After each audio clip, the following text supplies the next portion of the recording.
a la luz, bueno, a la luz de los conceptos de conocimiento inerte, como dijo Florencia, y de conocimiento funcional. Y la primera pregunta que nos hacemos es, en relación a esto, ¿no? Es, ¿qué hacemos para aprender? Entonces, hoy les vamos a proponer reflexionar juntos en torno a estos ambientes de aprendizaje, en donde se genera este aprendizaje, y es ambientes que como docentes nosotros generamos, favorecemos, promovemos en nuestras aulas. Ambientes que en algunos casos pueden ser ricos en propuestas de actividades, y en otros casos, bueno, quizás pueden resultar más pobres, menos interesantes de transitar. Y en cualquier caso, lo que pretendemos es, en este encuentro, es reflexionar en torno a cómo las actividades que como docentes diseñamos en el marco de nuestras asignaturas permiten generar ambientes que promueven en los estudiantes procesos interactivos entre los conocimientos que queremos que adquieran y los conocimientos que ya tienen los estudiantes, ¿no? ¿Y qué consideramos como actividades? ¿Qué son las actividades? ¿No? Para comenzar podemos decir que las actividades son acciones. Quien aprende hace algo con ese saber que tiene que transitar, incorporar. Por ejemplo, puede leer, copiar, subrayar, repetir, sintetizar, organizar la información y muchísimas otras cosas más. Entonces, las actividades son medios para que nos permiten asimilar la información, adquirir o construir un conocimiento, pero también para aprenderlo de una determinada manera, de forma que sea funcional y que pueda utilizarse como un instrumento de razonamiento. Entonces, ¿qué es lo que hacemos para aprender? Realizamos actividades de aprendizaje. Claro que nosotros decíamos, ¿no? Hablar de las actividades con los docentes, hablar de actividades de aprendizaje no es ninguna novedad para nosotros que somos docentes, ¿no es cierto? Porque de alguna forma o de otra, con mayor o con menor complejidad, todos los docentes proponemos a nuestros estudiantes realizar distintas tareas que pueden ir desde responder, preguntar, realizar ejercicios, hasta simular situaciones, por ejemplo. Aún así, creemos que es importante recordar qué son las actividades, sobre todo porque es el núcleo de cualquier propuesta que hagamos en un entorno virtual. De modo que esto sirve como para pensar en cómo generar ambientes de aprendizaje a partir de las actividades. ¿Cómo seguimos? Bueno, sí, efectivamente todos estamos familiarizados con las actividades de aprendizaje, definitivamente no son una novedad para nosotros, ¿no? Pero lo que nos gustaría ahora es dar un pasito más, ¿no? Preguntarnos o reflexionar en torno al tipo de aprendizaje que una actividad u otra promueve, ¿no? No todas las actividades promueven el mismo tipo de aprendizaje.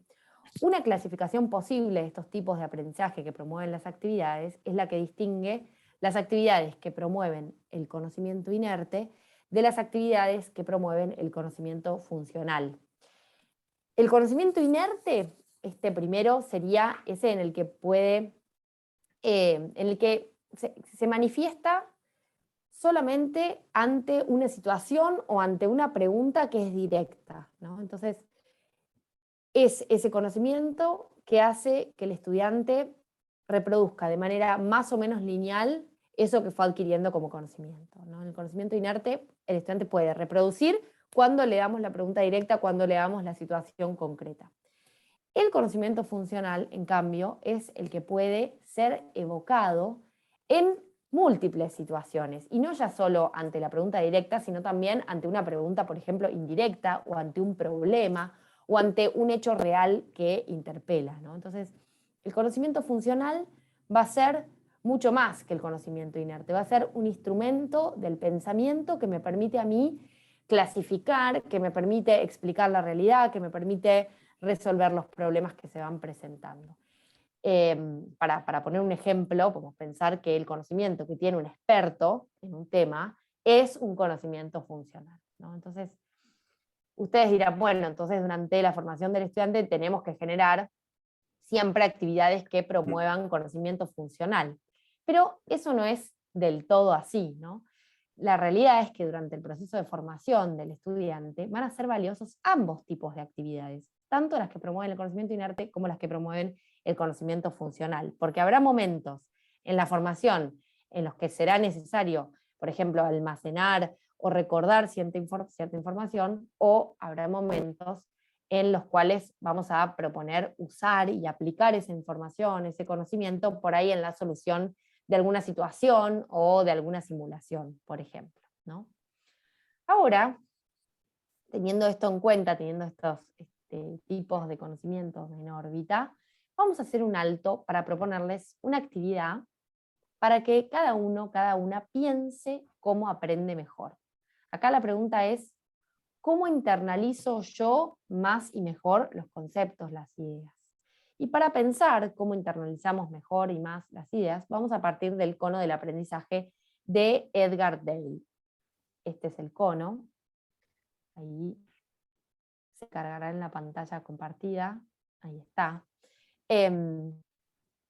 Mirando este cono, les vamos a proponer que ustedes mismos piensen cuándo recuerdan más. ¿Recuerdan más cuando leen?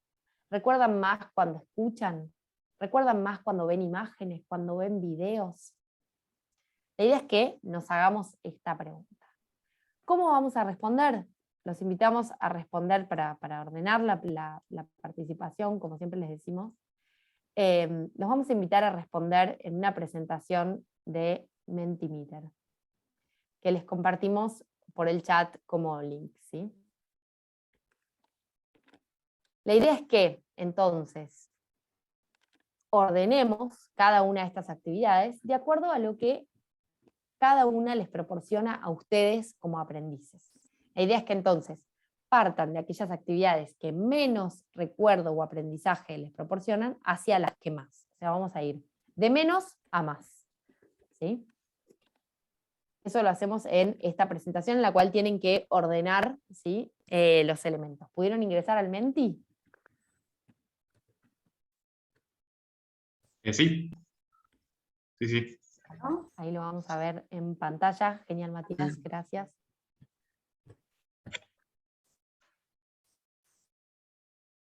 Ahí se va cargando. Bueno, requiere mucho internet. Sí. Grabar, compartir pantalla, tener el Menti embebido, así que ahí les compartimos el Menti también.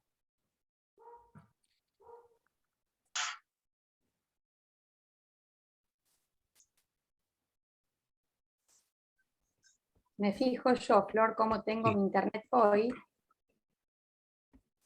Ahí estoy ingresando al Menti por fuera del Genially. Bueno. Igual el Genially lo carga.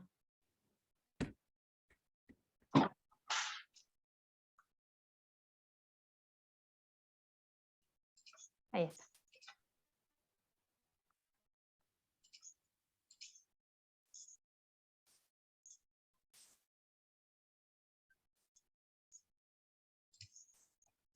Ahí se está cargando y ahí vamos viendo las respuestas.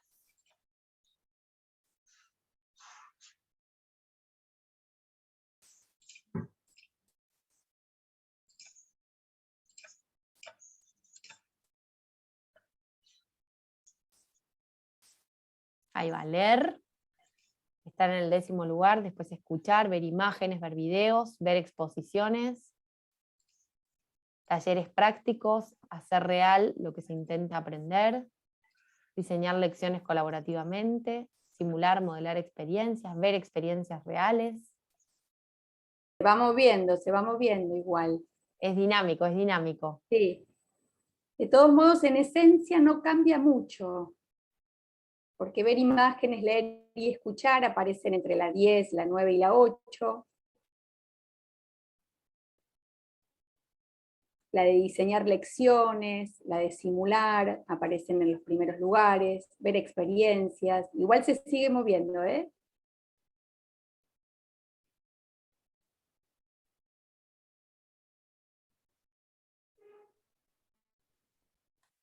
Ahí va, ya tenemos. Deberíamos tener 20 y cuántas, hay 13 ahora, 16. Somos 27, pero Florencia y yo no participamos, y bueno, o sea que... Y Luz, no sé, igual ahí tenemos 18. Quizás algún otro no pudo ingresar.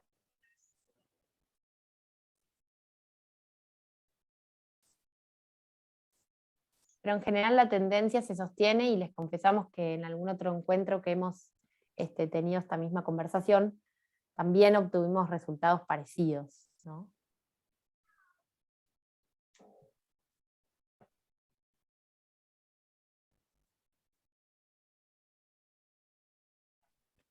Sí, la tendencia se mantiene, ¿eh? En la...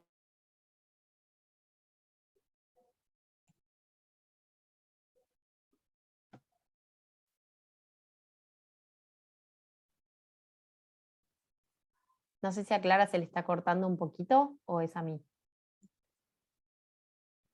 Sí, está frisada, Flor, me Claro. parece. La estoy imagen de frisada? Clara quedó. La imagen de Clara quedó oscura. Perfecto. Bien. Vamos entonces a volver a la Qué divertido, la presentación. imagen de Clara quedó oscura. Qué contrasentido. No, paradojas. paradoja. ¿Se Ahí, escuchó lo ahí que empezó. dije? Porque Ahí empezó. ¿se escuchó Te lo que faltó dije? claridad. Porque no, Flor, ¿sabés qué? Cuando vos empezás a compartir, no tengo buena señal, y por ahí también incide la máquina que tengo, que se enlentece la función. No sé si me escucharon, porque estuve haciendo algunos comentarios. ¿Se escuchó? No.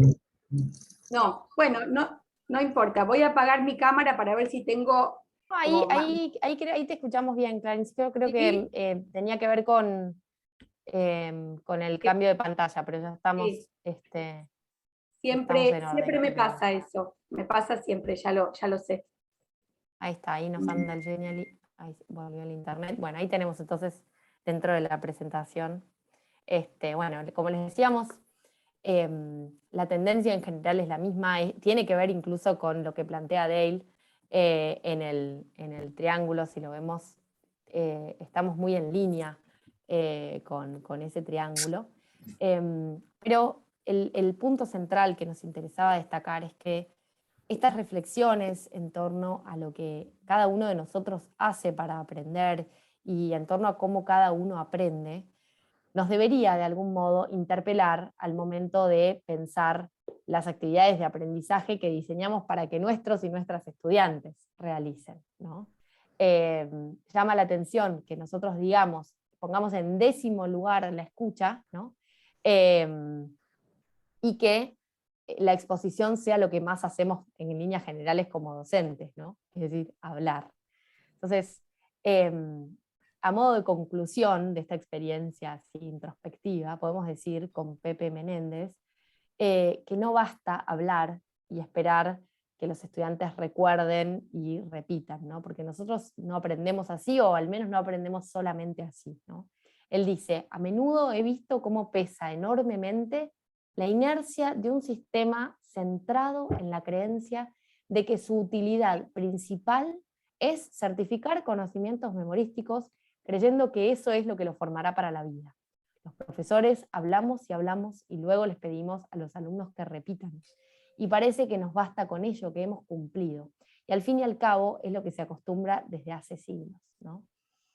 En este espacio la idea es que rompamos un poquito ese esquema de hace siglos y que pensemos juntos a ver qué podemos hacer distinto. Es decir, que podamos reflexionar sobre nuestra propia práctica, sobre nuestras propias estrategias didácticas, y en ese marco, en el marco de las estrategias, sobre las distintas herramientas que ofrece nuestro campus Moodle para proponer recursos y para proponer actividades que efectivamente interpelen a nuestros estudiantes, ¿sí? Así que si les parece, vamos al punto número 2, vamos a las estrategias didácticas. Así es, nuestra segunda parada en el día de hoy. Cuando iniciamos este taller, iniciamos la conversación, dijimos que, disculpen que tengo la cámara apagada, quiero aclararlo porque tengo miedo de de no poder continuar, así que tengo la cámara apagada. Bueno, entonces les decía que cuando iniciamos esta conversación dijimos que es el docente quien, a través de las actividades y de las tareas que propone, tiene la posibilidad de generar y de crear ambientes de aprendizaje de diferente calidad. Y ello va de la mano de las estrategias didácticas, ¿no? Y para estar en sintonía, muy sintéticamente, vamos a definir qué es y qué entendemos por estrategias didácticas. Tomamos la definición de Anijovic y Mora, que son dos pedagogas argentinas y contemporáneas.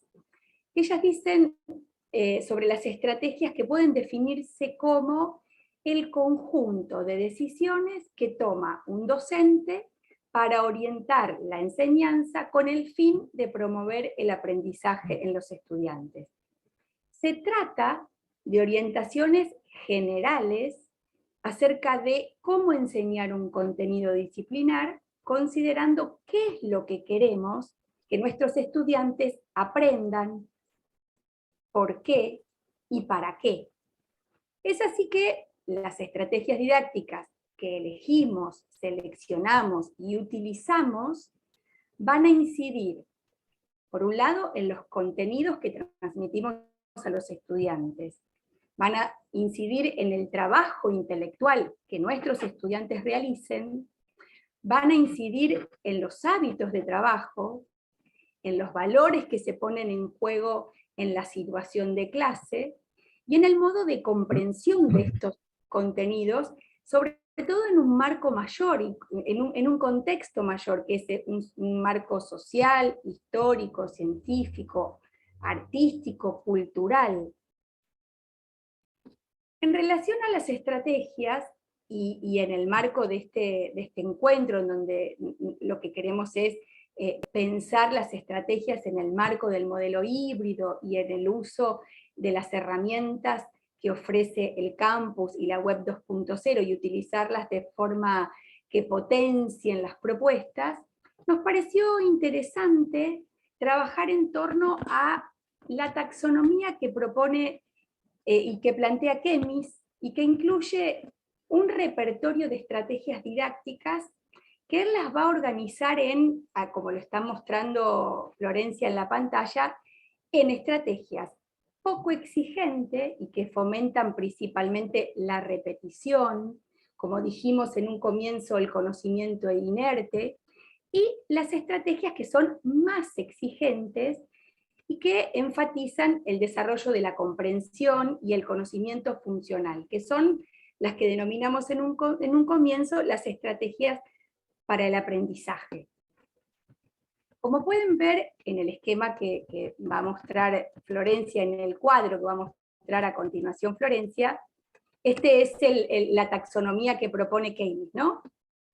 Entonces, él sostiene que hay estrategias didácticas que tienen una dificultad o tienen un nivel de exigencia menor,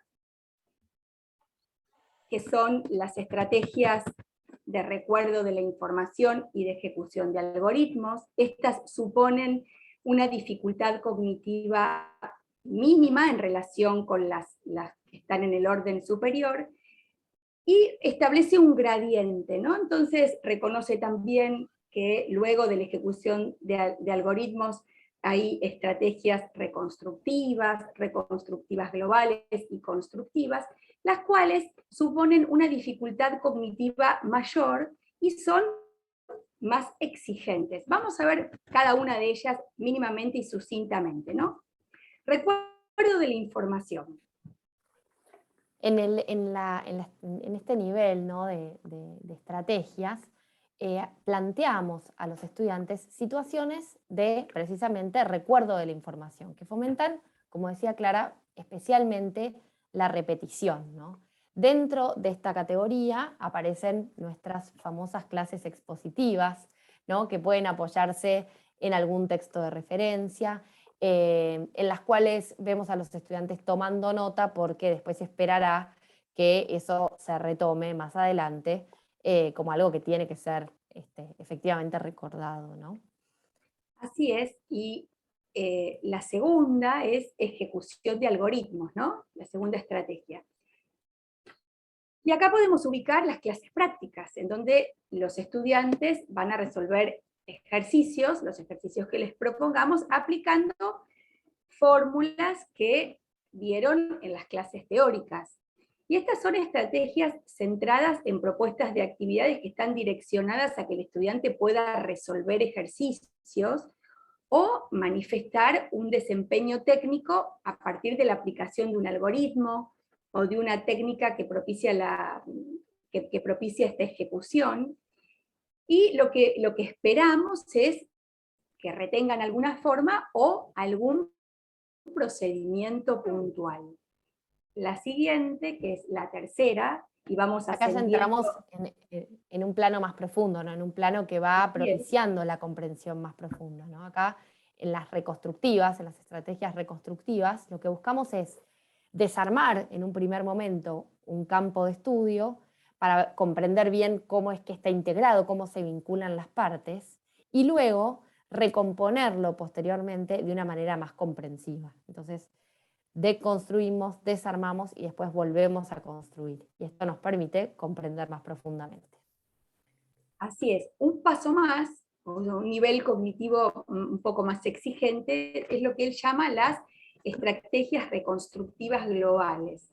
Entonces, desde la problematización de una situación, lo que podemos hacer es instalar o proponerle a los estudiantes el desafío de situar este conocimiento en un marco más amplio de ideas sociales o de ideas económicas, ideológicas.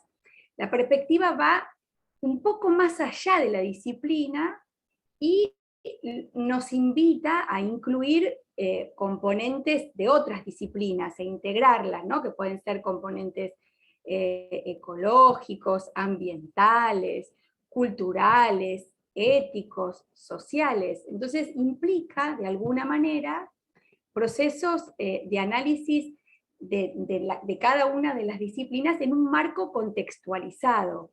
Un paso más, vamos hacia las constructivas, ¿no, Flor? Exacto, acá ya estamos como en el plano más alto de comprensión. Acá en las estrategias constructivas lo que hacemos es activar la capacidad de los estudiantes para elaborar nuevas cuestiones sobre esa información que les dimos. Es decir, en esta etapa lo que los estudiantes hacen es no solamente, como decíamos al principio, ¿no? Recordar eso que han recibido mediante la exposición, por ejemplo, sino construir sentidos que superan esa información dada, ¿no? En estas estrategias vamos a proponer, por ejemplo, actividades originales de síntesis, donde pongamos el énfasis en la producción de un texto, por ejemplo, o en una representación, o en el armado de un esquema o de un modelo, ¿no?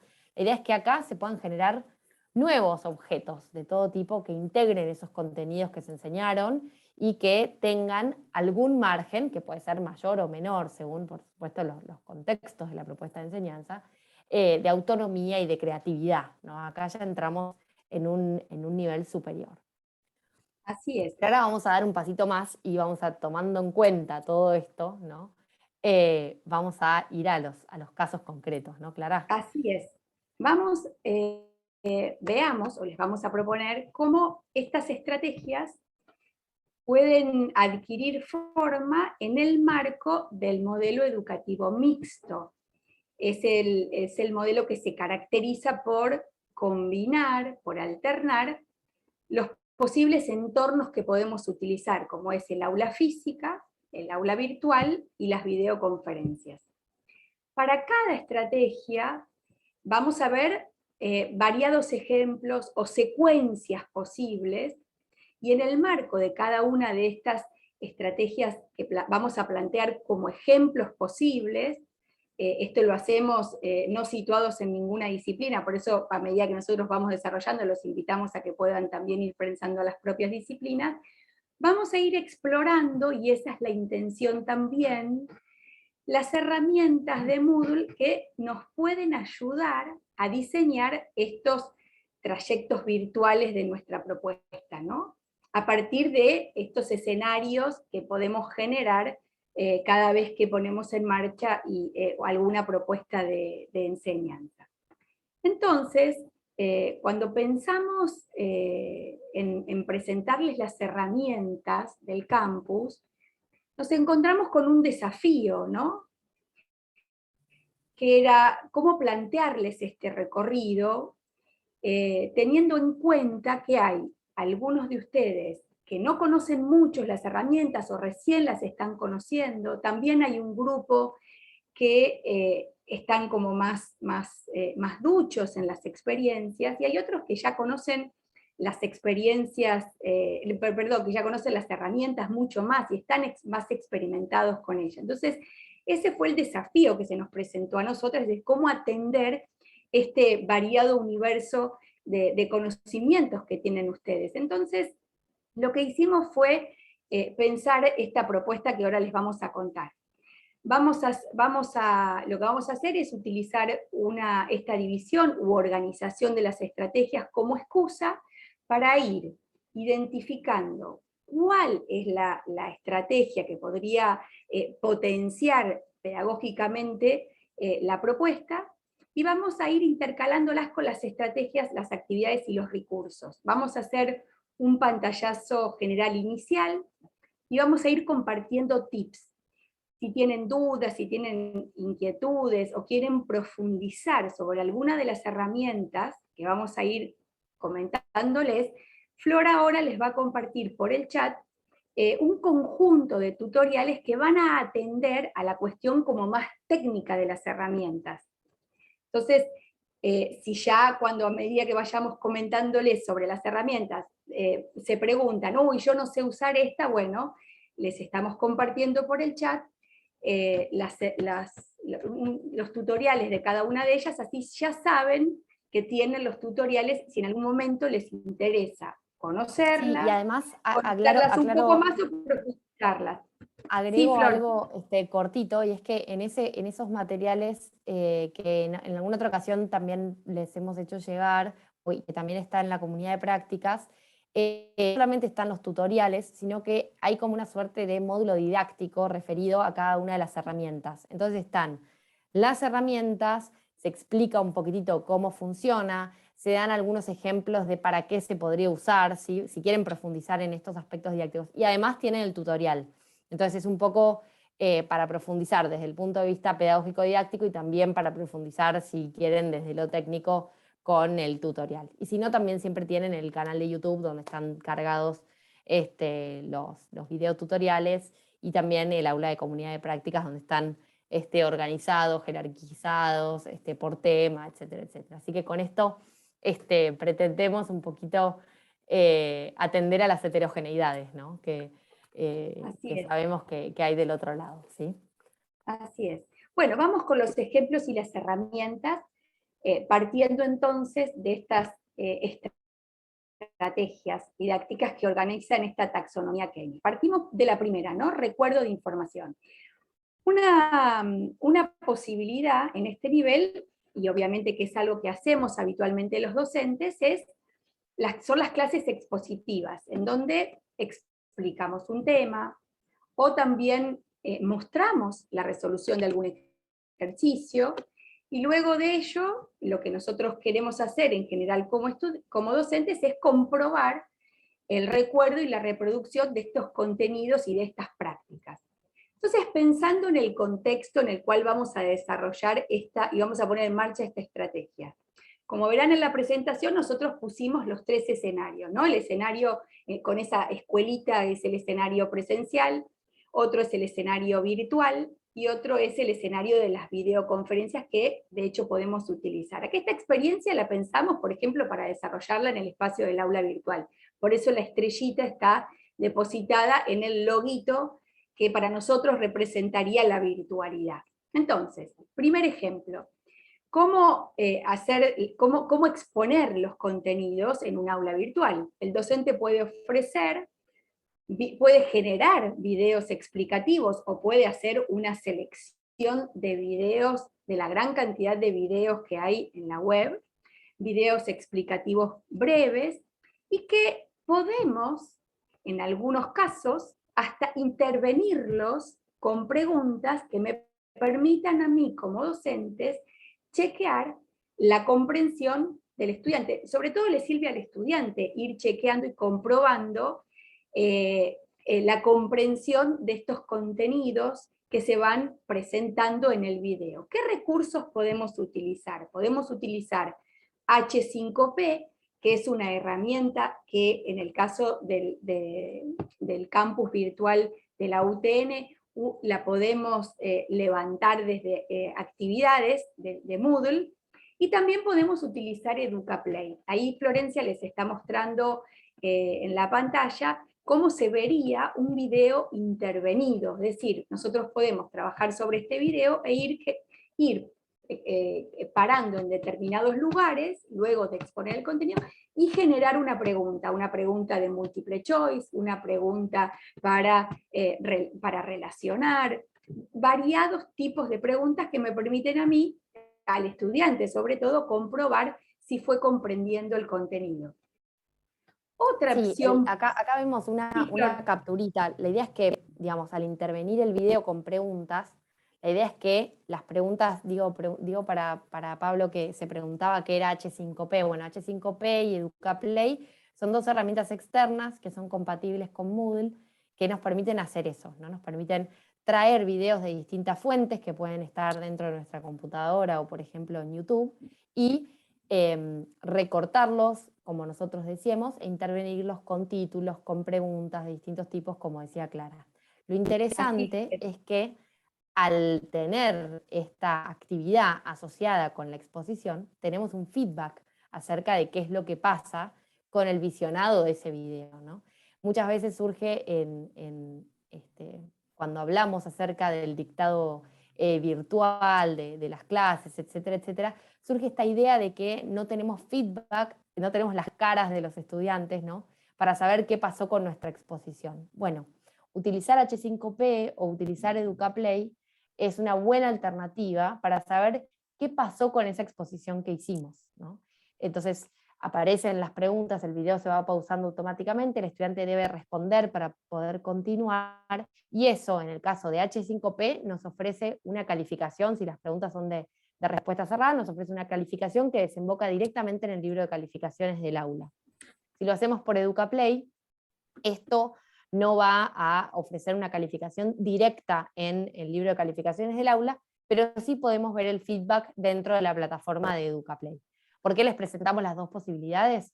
Porque podría ocurrir que alguien, por ejemplo, dé clases en múltiples entornos y entonces quiera tener el material como externo, o le dé por algún motivo más seguridad tenerlo en una plataforma externa. Bueno, pueden hacerlo en EducaPlay o pueden hacerlo en H5P, pero la dinámica es la misma, la dinámica es intervenir el o los videos, porque nos permite combinar varios, ¿sí?, con preguntas que aparecen de esta manera, ¿sí?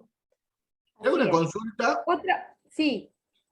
Yo vi por ahí en una de las aulas virtuales de mi hijo que está en la universidad, que el video está embebido, pero no te deja que vayas a YouTube. ¿Eso es porque está subido dentro del servidor del Moodle donde está alojado? No, eso tiene que ver con la configuración del video. Cuando se comparte, cuando se embebe, se pueden desactivar los controles o no. Se pueden desactivar todos los controles o algunos controles. Sí, no pero si nosotros quisiéramos desactivar los controles o limitar el acceso a los controles, podemos hacerlo poniendo el video dentro de EducaPlay o poniendo el video dentro de H5P. Listo, gracias. No podemos embeberlo directamente en el aula, y de esa manera, si se embebe directamente sin tocar nada, los controles van a aparecer. Okay. Bueno, otra opción, también dentro de esta misma estrategia, que es la de presentar los contenidos para favorecer el recuerdo de la información, otra opción podría ser, por ejemplo, elaborar un conjunto de materiales interactivos, como puede ser el Genial, y en donde el estudiante recorre los contenidos y podemos ofrecer texto, podemos ofrecer videos, podemos ofrecer audios, y por eso decimos que es un material que nos permite trabajar con recursos de lo más variados en distintos soportes, y luego de ofrecer este recorrido por los materiales de forma organizada, lo que podemos hacer para chequear el recuerdo y para favorecer también esta interacción con los estudiantes y saber si efectivamente lo han leído, si han tenido dificultades a la hora de leer, si tienen alguna duda. Entonces, generamos un cuestionario de Moodle, por ejemplo, que podría ser una opción, que sabemos que muchas veces es una opción, la del cuestionario, muy utilizada.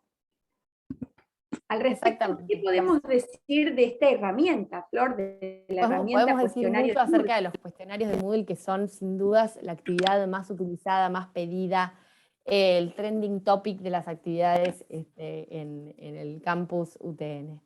El sistema Moodle, como ustedes saben, nos permite crear cuestionarios. Los cuestionarios lo que nos permite es orquestar distintos tipos de preguntas, ¿sí? Cuando hablamos de cuestionario en el sistema, no nos tenemos que imaginar solamente preguntas de multiple choice, sino que también podemos imaginarnos preguntas abiertas, preguntas de desarrollo, e incluso preguntas que permiten entregar dentro de la misma pregunta, por ejemplo, fotos de resoluciones de ejercicios o archivos PDF con resoluciones de ejercicios o con cualquier tipo de entrega. También podemos presentar preguntas de verdadero o falso, podemos presentar preguntas donde hay que completar un texto, como ven acá, con opciones o con escritura abierta. Podemos también pedir que los estudiantes relacionen columnas o vocabulario con sus definiciones, o que, por ejemplo, arrastren imágenes a un esquema visual, como ven acá, que nosotros podemos armar, ¿sí? Imágenes o palabras dentro de un esquema que presentamos, y todo esto para ir midiendo esos conocimientos, para ir acompañando esos aprendizajes con distintos propósitos, ¿no? Pero sin dudas el cuestionario es una buena herramienta para ir fortaleciendo este recuerdo de la información, ¿no? Es una herramienta muy amplia el cuestionario, es muy potente, porque además de incluir enunciados, como imaginamos en general en nuestras preguntas, permite incluir todo tipo de materiales adentro, ¿no? Entonces, por ejemplo, podríamos presentar un pequeño video y abajo una pregunta, un multiple choice, ¿no? Entonces, que la consigna, por ejemplo, sea dada en video o sea dada en audio, ¿sí?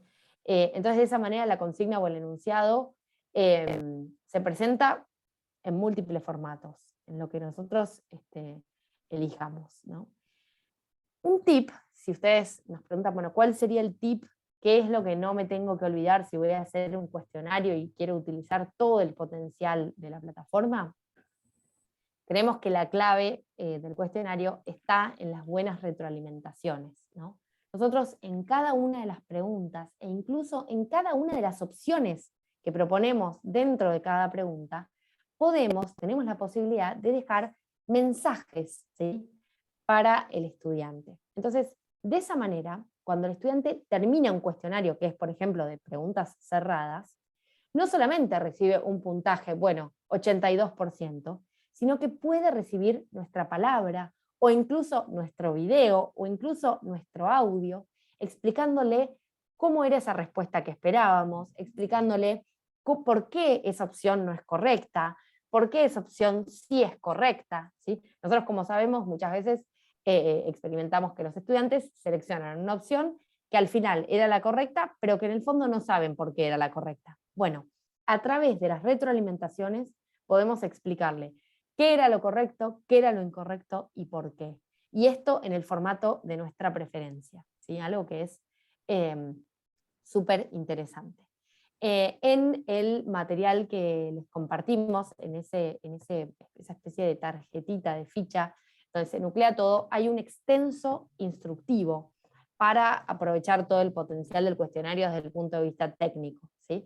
Así que en ese manual inicial de Moodle hay información, y también la hay para la configuración de cuestionarios en el módulo didáctico sobre cuestionarios, ¿sí? Así que ahí tienen bastante información para recorrer desde el punto de vista técnico. Marcelo tenía una pregunta que lo vi con la mano levantada. Sí, cortita. A ver.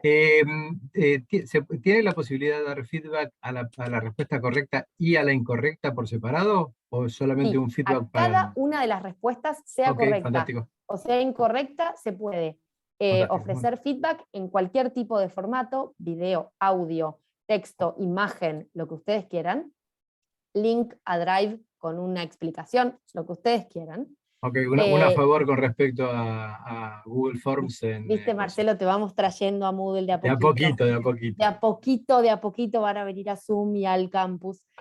Pero sí, la verdad que esa creo que es una clave súper interesante. Y además, bueno, nos permite tocar la calificación de cada una de las opciones de manera pormenorizada. Entonces, podemos ofrecer un porcentaje para cada una de las respuestas distinto e incluso restar puntaje también. Así que eso también es una virtud muy linda que tiene. No es lo el mejor, pero bueno. No, Ahí va. no hay que castigar, hay que decirlo, no hay que castigar una pregunta mal respondida y sacarle puntos de una que esté bien. Eso es discutible. No, pero bueno. lo que Pero hace es, lo si permiten hay una todos. opción que es incorrecta, por ejemplo, puede ser que esa respuesta reste un porcentaje de la totalidad de esa pregunta. Entonces, si esa respuesta es una barbaridad, por ejemplo, podemos hacer que aunque haya elegido todas las correctas, se le reste un poquito de puntaje, lo cual tiene sentido. Es decir, si un alumno responde... No lo tiene. eh, Pero bueno, no importa, es para discutir en otro momento. No, creo que, salvo que sea bueno, una parte de una pregunta. exacto, es Pero, una parte de una pregunta, no es la pregunta ni es la totalidad del examen. Por ejemplo, ok, si estamos hablando de un examen. A, B, C, Es D, dentro de responder. una misma pregunta, si D es una opción que es una barbaridad total, podemos hacer que D, si se elige, reste un pequeño porcentaje del total del puntaje de esa pregunta. Ok, esa pregunta puede ser. De manera que no se puede obtener el 100% si uno eligió la opción que era una barbaridad. Vieron que muchas veces ponemos la opción que es un engendro, ¿no? Que nos da como hasta dolor incluirla. Decimos que ojalá que no la elijan. Bueno, si eligen esa, podemos restar un poquito de puntaje si así lo deseamos. Si no, podemos no hacerlo, no es que esto es obligatorio. Tenemos mucho control en cada uno de los parámetros en el cuestionario desde el punto de vista técnico, ¿sí? Bien, vamos a la próxima estrategia, que es y al ejemplo, ¿no? Y a las herramientas, que es ejecución de algoritmos. Y acá se ubican esas clases teóricas, podríamos decir, en donde los estudiantes van a tener que resolver ejercicios resolviendo fórmulas que se trabajaron y se siguen viendo en las clases teóricas. Entonces, como lo está mostrando la presentación, también seleccionamos los tres ambientes en los que podemos trabajar, y puntualmente pensamos que esto podríamos trabajarlo en el aula virtual, por ejemplo, por eso la estrellita está ubicada en el loguito del aula virtual. Entonces, ¿cómo podemos trabajar la ejecución de algoritmos en el aula virtual? Por ejemplo, se pueden proponer, pensando, ¿no? Esta resolución se puede hacer de forma individual.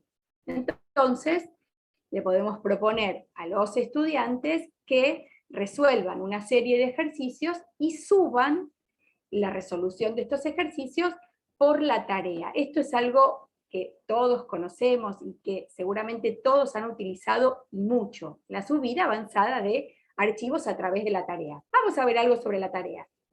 Vamos a las tareas entonces. La tarea lo que permite es una actividad de Moodle que nos permite comunicar una consigna, comunicar una propuesta de trabajo, nos da un espacio donde podemos dejar la consigna, y luego recolectar de manera individualizada, de manera privada, el profesor va a ser el que recolecta todos los trabajos, todas las producciones de los y las estudiantes. En la tarea, digamos, cuando se entrega por la tarea, se puede entregar cualquier tipo de archivo, pueden ser imágenes, textos, hojas de cálculo, audios, videos, links a lo que quieran, ¿no? Es importante aclarar que en esto los estudiantes no ven la entrega de otro, ¿sí? Un tip interesante a la hora de pensar en las entregas siempre es que si el archivo va a ser muy pesado, que se entregue como un link a alguna herramienta de la nube, como un link al Drive, como un link a OneDrive, a la nube que estén utilizando los y las estudiantes, ¿no? Entonces, es interesante que desde este punto de vista casi no tenemos limitación de tamaño, ¿sí?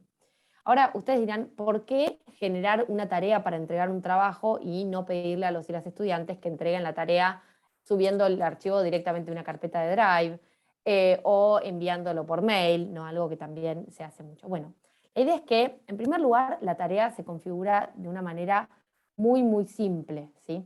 Tiene una configuración muy rápida, se hace en unos pocos minutos, ¿sí?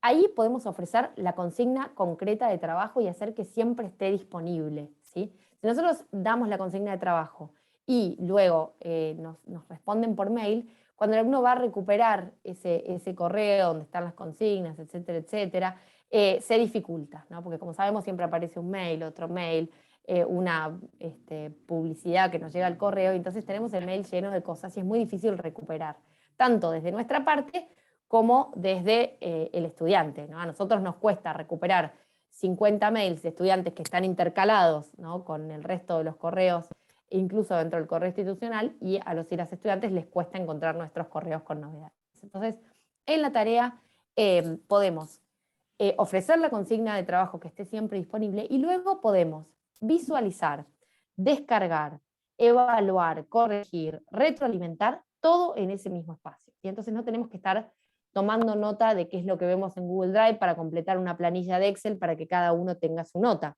sino que en ese mismo espacio, si por ejemplo les pedimos a los estudiantes que entreguen en PDF, visualizamos el PDF sin tener que descargarlo, podemos retroalimentar, evaluar, calificar el trabajo, y todo eso se vuelca automáticamente a la planilla de calificaciones del aula, y cada estudiante lo ve de manera individual y automática, ¿sí? Cuando nosotros habilitamos que lo puedan ver. Podemos, por ejemplo, hacer que lo puedan ver una vez que terminamos de corregir, podemos hacer que a cada uno le llegue una notificación cuando le corregimos el trabajo, si así lo deseamos o no, ¿sí?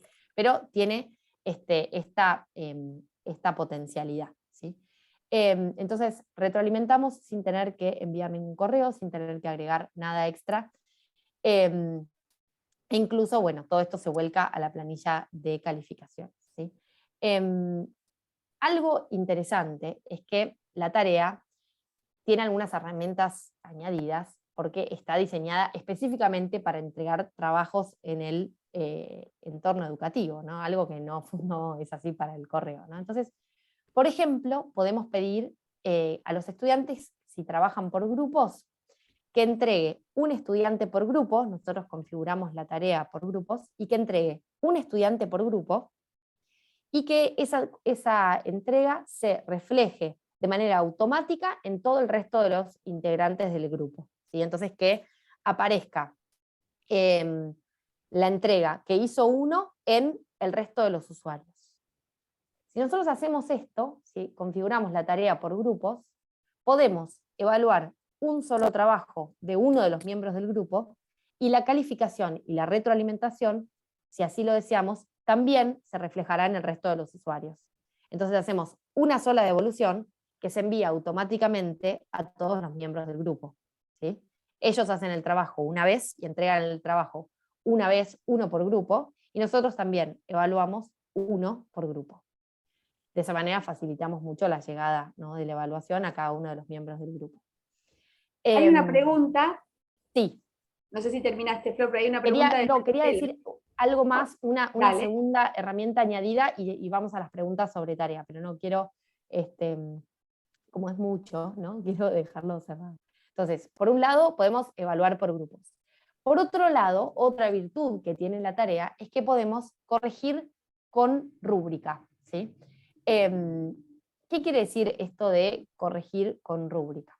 Podemos plantear, ¿sí?, dentro de la configuración misma de la actividad, una tabla, una rúbrica, ¿sí?, dentro de la actividad, donde presentemos los distintos criterios, ¿sí?, que tenemos, que pensamos para la evaluación de nuestra actividad, todos esos criterios que nosotros vamos a tener en cuenta a la hora de evaluar el resultado de la actividad, y luego una escala, ¿sí?, de niveles de alcance de cada uno de esos criterios, ¿sí? Entonces podemos utilizar el criterio de expresión escrita y presentar distintos descriptores, ¿sí?, que le cuenten al estudiante cómo esperamos nosotros que sea una expresión escrita en ese trabajo, ¿sí?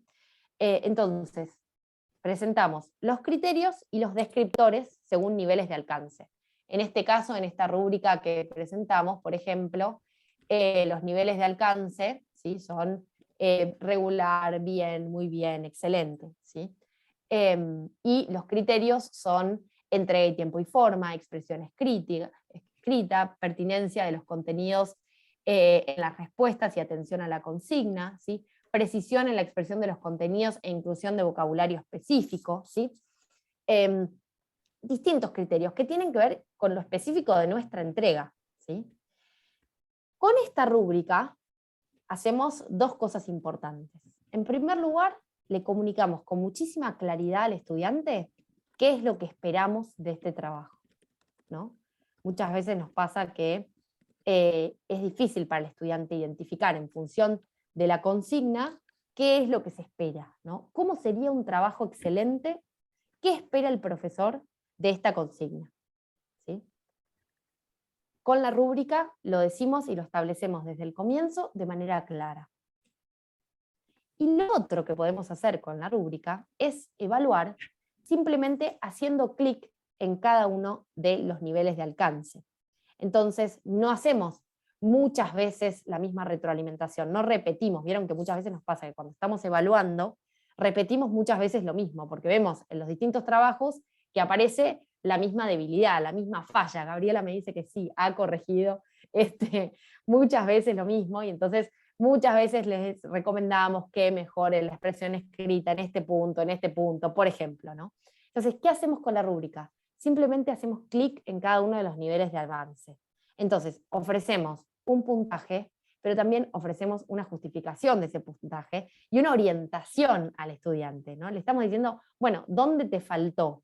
Bueno, acá, en esta parte, en este criterio estuvo el trabajo más débil, pero en este hay una gran fortaleza, porque estaba muy bien, por ejemplo, expresados los contenidos y había inclusión de vocabulario específico, pero no se entregó en tiempo y forma, ¿no? Entonces, hacemos la evaluación, la hacemos rápidamente, no mucho más rápidamente que escribiéndole a cada uno, y ofrecemos puntaje y retroalimentación al mismo tiempo, ¿sí? Y al estudiante le sirve mucho para reorientar y sobre todo para mejorar a futuro, ¿no? Bien, ahora podemos tener... Sí, había una pregunta sobre tarea, perdón. Sí, Alejandro tenía una pregunta. Sí, podés abrir el micrófono.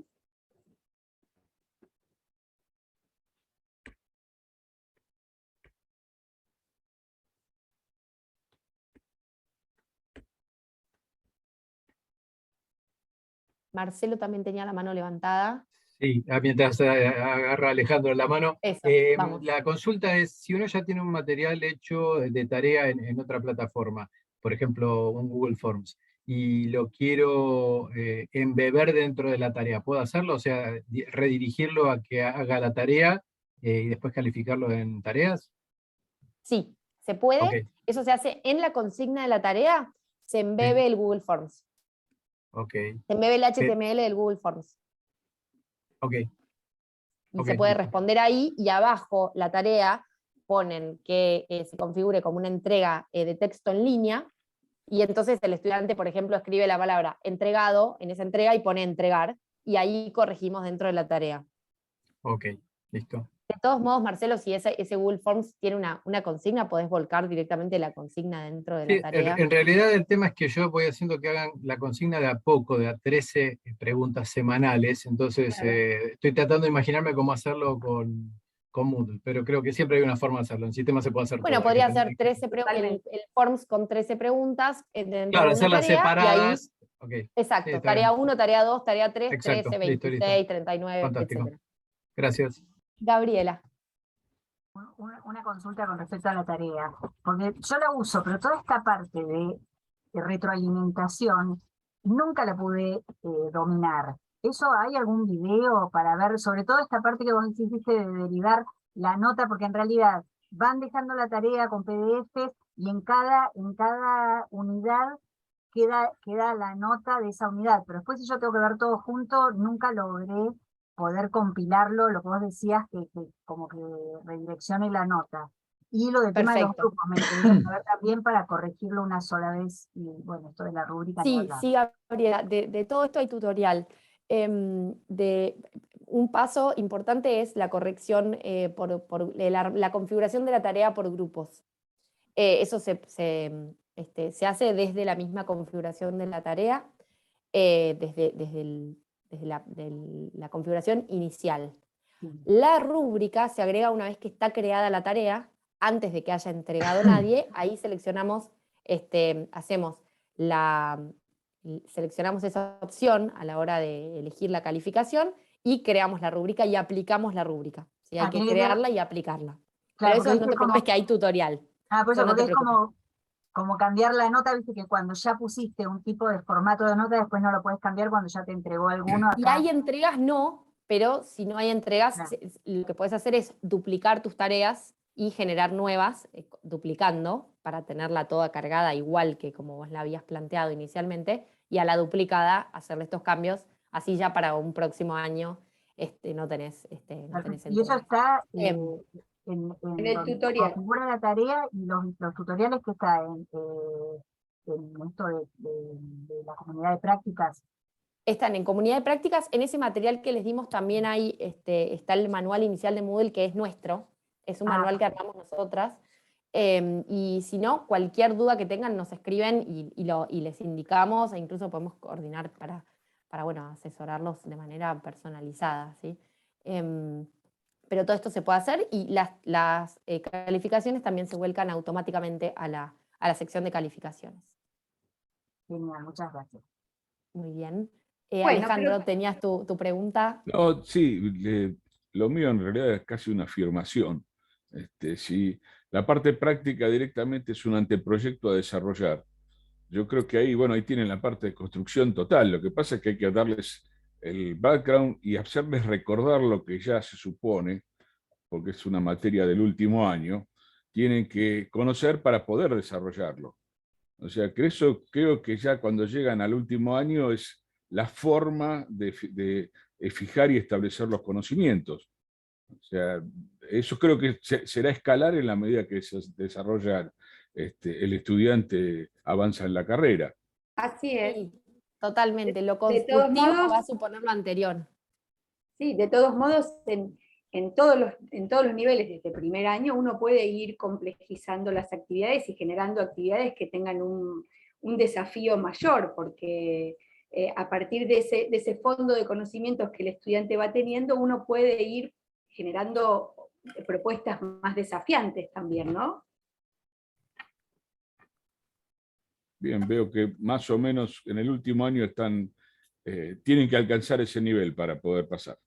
Así es. Bueno, seguimos con la misma estrategia, que es la estrategia de ejecución de algoritmos, y también seguimos en el contexto del aula virtual, pero en esta oportunidad podemos no usar tarea y podemos utilizar otro recurso. ¿Por qué? Porque, por ejemplo, si nosotros proponemos que la resolución de las actividades sea de forma colaborativa, es decir, que un grupo trabaje en la resolución de determinados ejercicios, y que sabemos que siempre es rico intercambiar con otros, negociar conocimientos con nuestros compañeros, es decir, se aprende en un contexto de colaboración, es posible generarlo en el espacio del aula virtual. Y ustedes se preguntarán, bueno, ¿cómo proponer una estrategia en donde los ponemos a los estudiantes en situación de resolver ejercitaciones, pero todos juntos, es decir, armamos grupos de 4 o de 5 estudiantes? ¿Cómo lo hacemos? Bueno, una forma de hacerlo es utilizando el foro. Ahora Florencia va a contar bien cómo podemos utilizar el foro para generar hilos de conversación, y en cada hilo de conversación ponemos a trabajar a un grupo de estudiantes para que resuelvan esa ejercitación. Vamos entonces al uso del foro en esta dirección. Exacto, Trabajar de el forma foro grupal. claro, como el foro, como decía Clara, permite, en primer lugar, ofrecer un espacio para mantener discusiones, ¿no? Para mantener un diálogo, para generar un espacio de intercambio de manera sincrónica, ¿no? Eso es lo primero que pensamos cuando hablamos de un foro, ¿no? Gente discutiendo, intercambiando opiniones, etcétera, etcétera, ¿no? Efectivamente, la plataforma permite esto, permite intercambiar ideas manteniendo un hilo conductor de manera diferida en el tiempo, porque en el foro no es necesario que todos participen al mismo tiempo, ¿no? Ahora, en este espacio no solamente se pueden mantener discusiones, sino que se puede establecer cualquier tipo de intercambio y con, como decíamos, cualquier tipo de material, ¿no? Se pueden incluir dentro del foro archivos, se pueden incluir videos, se pueden incluir hipervínculos, se pueden incluir textos, se puede incluir cualquier tipo de material. Entonces, a la luz de esta diversidad que nos permite el foro, podemos pensar que existen distintos tipos de posibilidades o distintos tipos de consignas que caben para un espacio de foro. Entonces, el foro nosotros lo podemos usar creativamente casi para lo que se nos ocurra, para compartir lo que se nos ocurra. Puede ser una biblioteca de ejercicios resueltos, puede ser un hilo, como decía Clara, para que un grupo realice cierto trabajo, puede ser un espacio donde cada uno comparte su resumen de la unidad, puede ser lo que ustedes quieran, ¿no? Entonces, el foro tiene esa virtud. Puede ser el receptáculo de entregas también, ¿no? Puede ser un espacio de entrega, una entrega socializada. Esto en posgrado, por ejemplo, adquiere una relevancia interesante. Podemos proponerle a los estudiantes que solamente puedan ver las entregas de los demás una vez que hayan entregado ellos su aporte, ¿no? Pero siempre tiene esta capacidad socializadora en las entregas. En última instancia, siempre va a suceder que cuando se participa en un foro, en algún momento se va a poder ver lo que pusieron los demás, ¿sí? Nosotros podemos determinar cuándo es ese momento, si es después de que entregué o antes de que entregué. Sí, Gabriela. Hoy estoy preguntando. Una consulta, ¿viste? Así como en el Zoom se puede hacer grupos. En el aula virtual podemos hacer, porque ponele en una materia que estoy yo de selectiva, somos distintos tutores y cada uno tiene su grupo.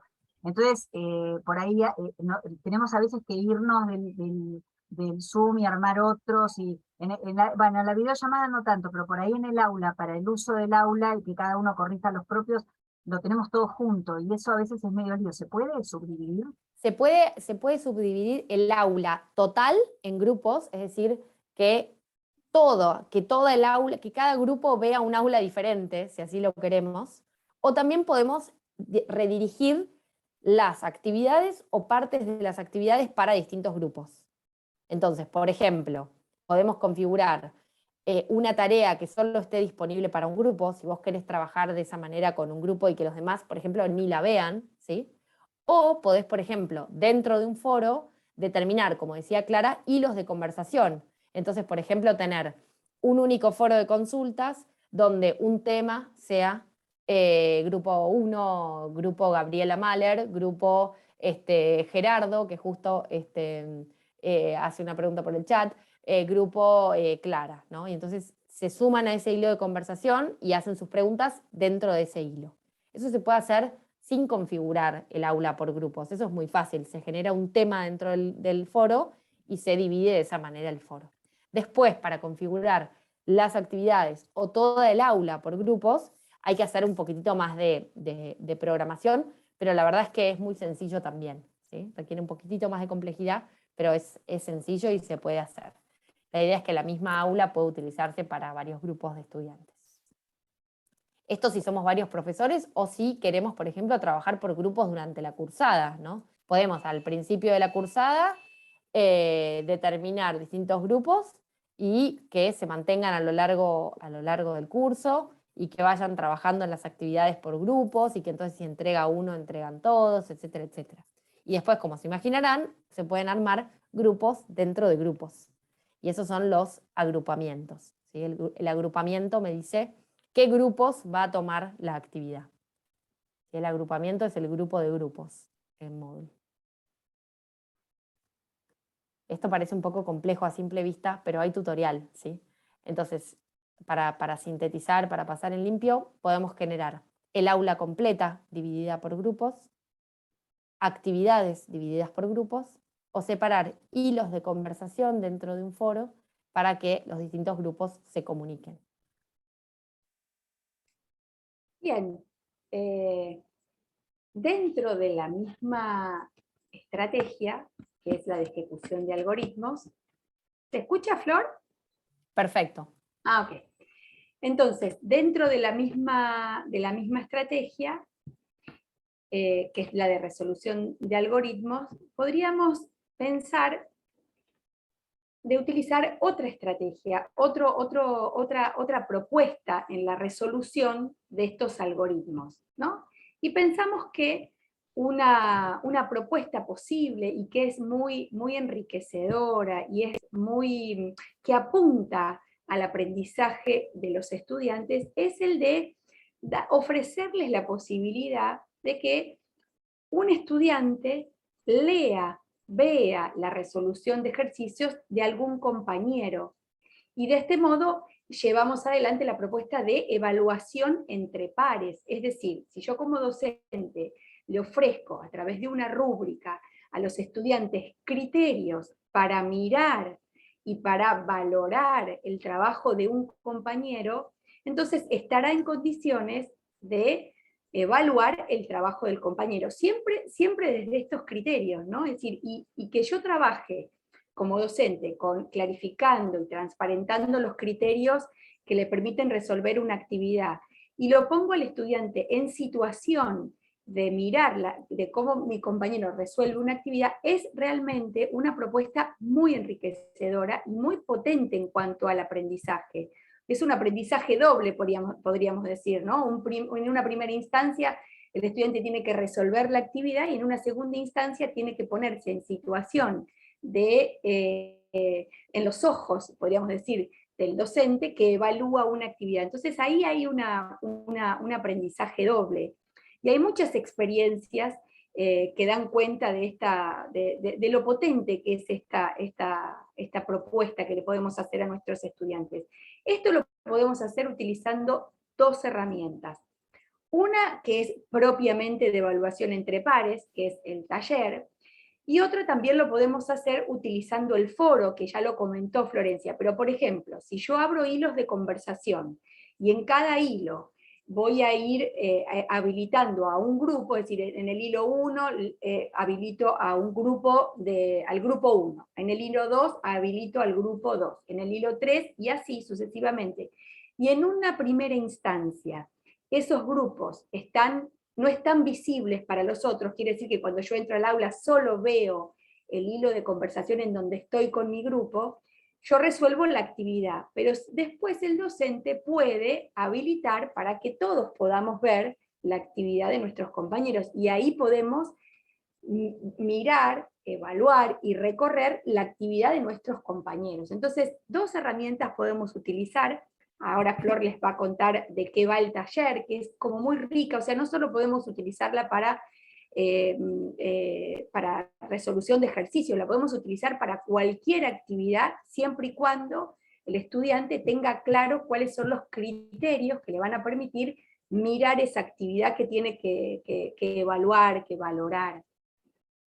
Exactamente. Bueno, la actividad taller es una actividad de Moodle que permite algo súper interesante, que es distribuir de manera ordenada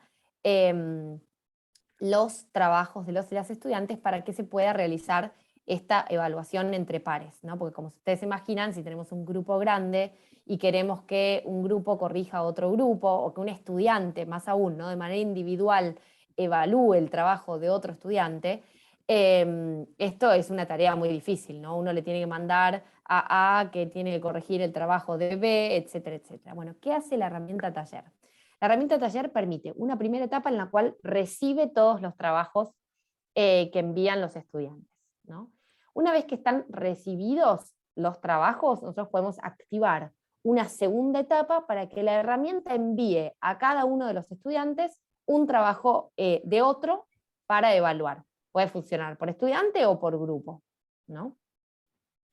Y una vez que están evaluados y que cada uno ha enviado su evaluación sobre el trabajo que le tocó, podemos hacer que esas evaluaciones, una vez más, se redirijan a los que hicieron el trabajo en primera instancia. Entonces, que cada uno reciba la evaluación que le hicieron, ¿sí? Entonces, ahí esperen que abrí sin querer el chat. Ahí cada uno recibe la evaluación de otros, ¿sí?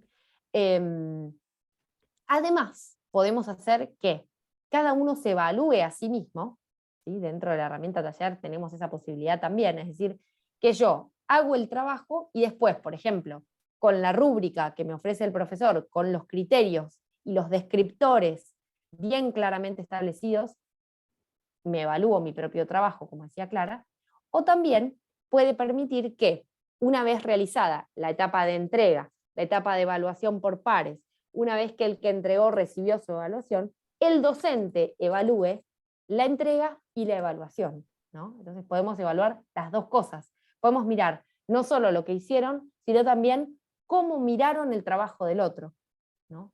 Lo cual también supone, como decía Clara, un aprendizaje profundo, ¿no? Entonces, toda esta organización sería muy difícil, ¿no?, de hacer, por ejemplo, por mail, ¿no?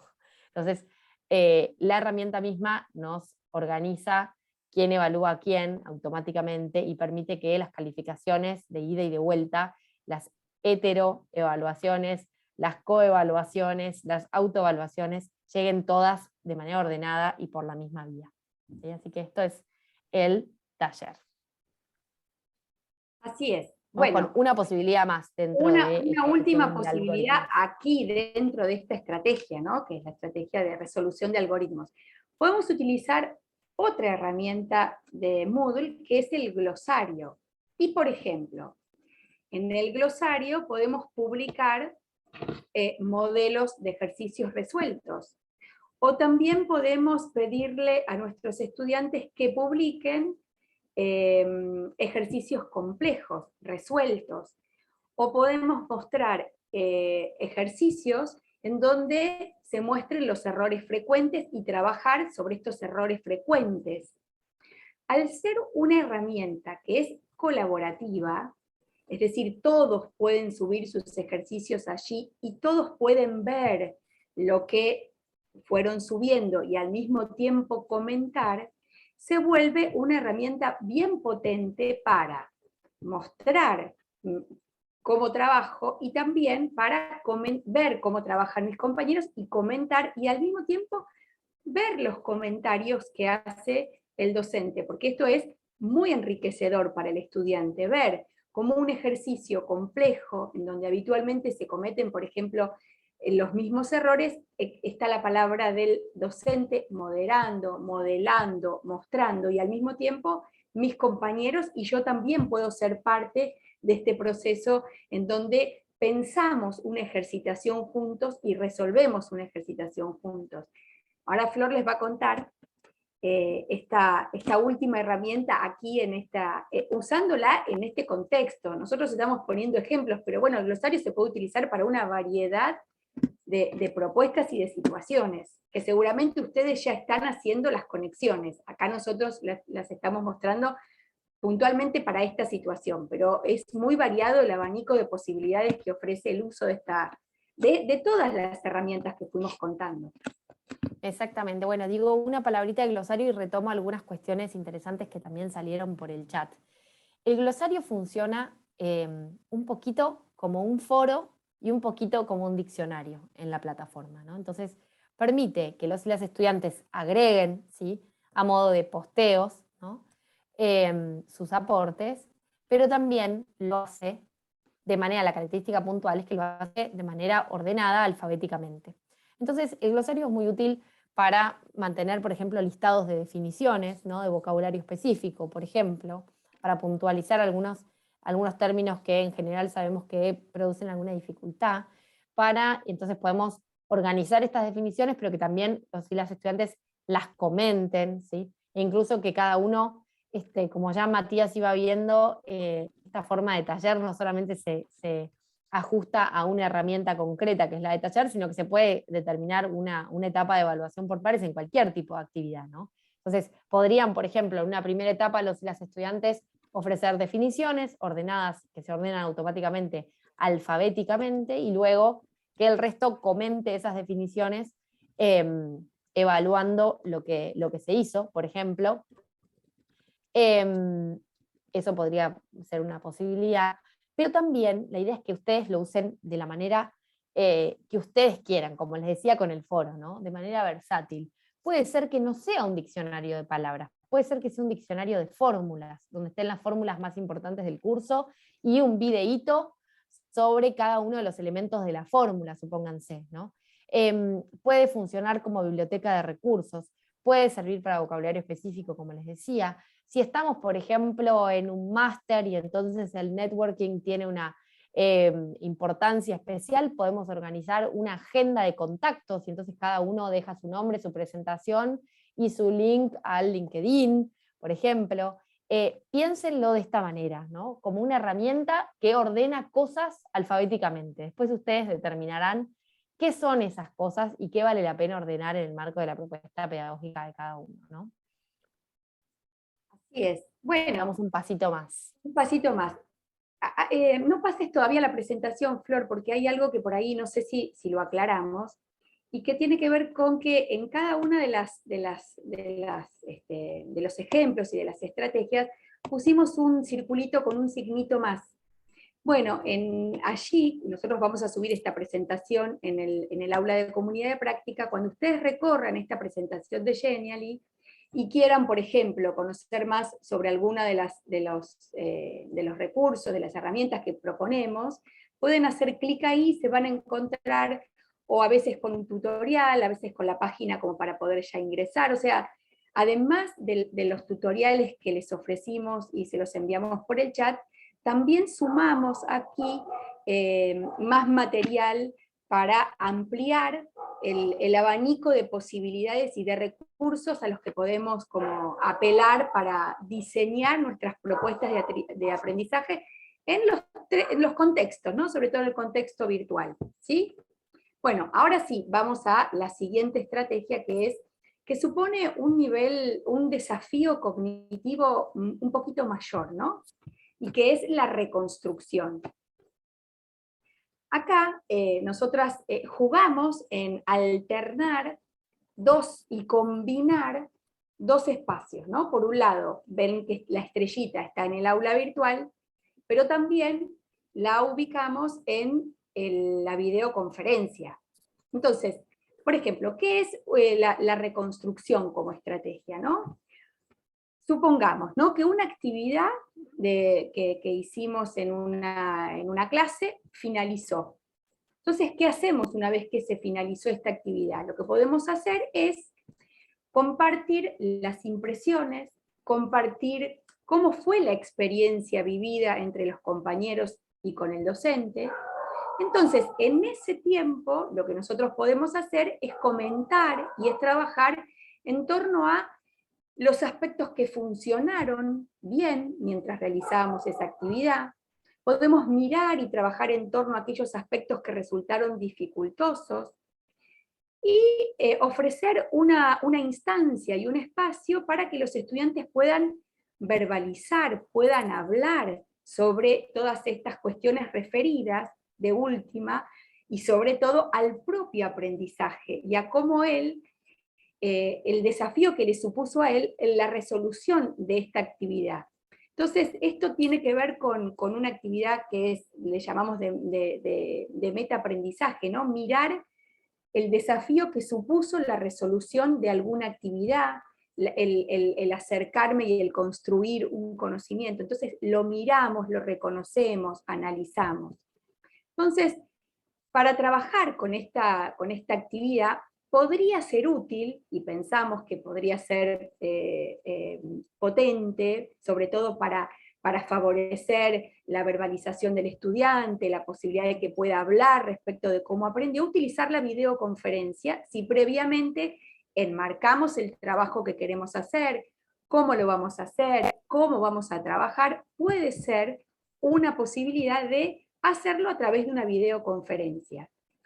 Otra opción que también pensamos es hacerlo en el aula virtual, perfectamente. ¿Y cómo? Si lo que queremos es que el estudiante pueda hacer comentarios en torno a cómo aprendió, cómo le resultó la resolución de una actividad, podemos proponer 2 murales, por ejemplo. Uno de ellos es un mural que seguramente todos conocen, porque lo venimos usando y porque sé que ustedes también lo vienen usando, que es el Padlet. En el Padlet podemos subir texto, podemos subir audios, podemos subir videos, podemos subir archivos y podemos subir imágenes. Entonces le podemos pedir a los estudiantes que reconstruyan el proceso a través de imágenes, o podemos pedirles que reconstruyan el proceso dejando un audio que dé cuenta de ello, o también un video, pidiéndoles que dejen un video corto de 1 minuto, medio minuto. También podemos utilizar Flipgrid, ahí Florencia les está mostrando Flipgrid. Flipgrid también es un mural, igual que Padlet, pero a diferencia de Padlet, solo se pueden subir videos. Y lo interesante de Flipgrid, yo lo uso mucho, para distintas instancias, es que uno puede configurar ese espacio de trabajo para que los estudiantes suban un video que dure 1 minuto, 2 minutos, y eso, de alguna manera, invita y obliga al estudiante que ordene aquello que va a decir y que en ese tiempo que le demos, que sea 1 minuto, pueda expresar aquello que estamos queriendo que exprese. Por otro lado, uno puede configurar la herramienta para que podamos comentar las participaciones de nuestros compañeros, podamos valorarlas, y suele ser una herramienta bien potente para cuando queremos darle la palabra a todo el grupo de estudiantes haciendo una reconstrucción, por ejemplo, del proceso que hizo. Sí, agrego algo interesante sobre esta herramienta, que es una herramienta muy linda, muy potente, y es que muchas veces nos sucede que, por ejemplo, una parte de nuestra cursada es virtual, y que, por ejemplo, el examen que tomamos es oral, o tiene, por ejemplo, una parte oral, ¿no? Estas herramientas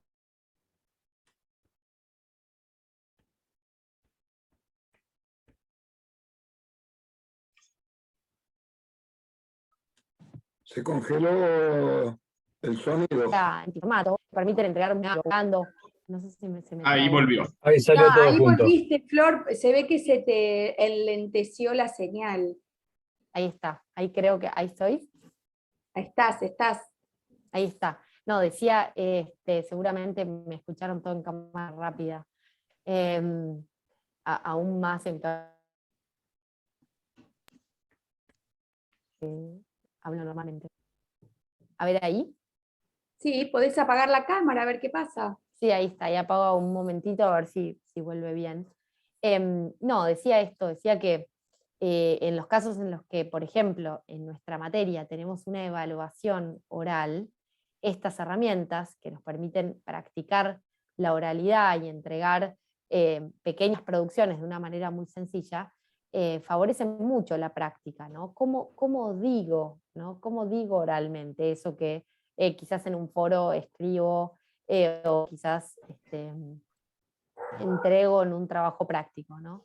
Lo lindo de estas herramientas, de estos muros, Padlet, Flipgrid y otros como Mural, permiten que la entrega del material audiovisual sea muy rápida, muy ordenada, práctica y sobre todo sin tener que descargar el material en nuestra computadora, ¿sí? Todo lo que se sube al Padlet se puede ver en el Padlet sin llenar 15 gigas por cuatrimestre de videitos de nuestros estudiantes comentando o audios de nuestros.